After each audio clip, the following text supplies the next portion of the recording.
So he came to a town in Samaria called Sychar. That's John chapter 4, verse 5, part A.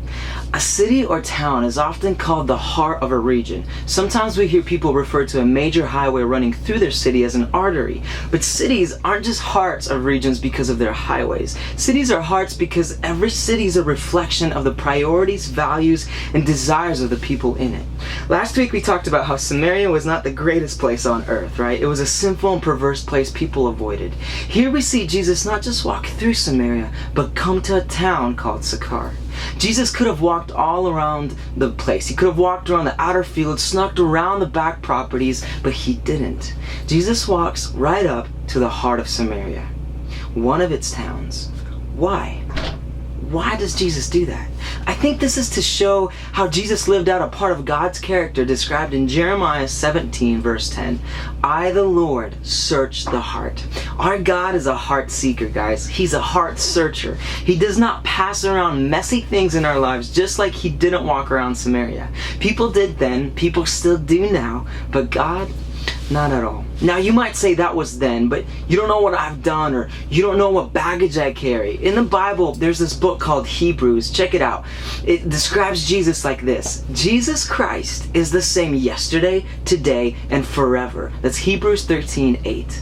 I just love how simple that is. God never ever changes.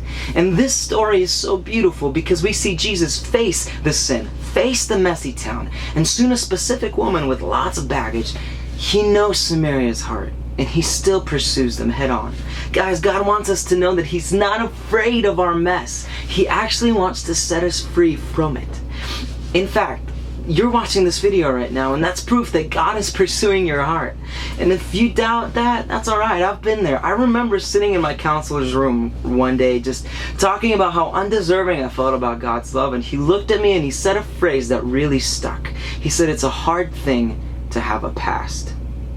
People will judge you for what you've done. People will judge you for what you do, for your sin. We all try to avoid that, but when it comes to God, he reaches down to us in a form we can understand, Jesus, and he captures our hearts.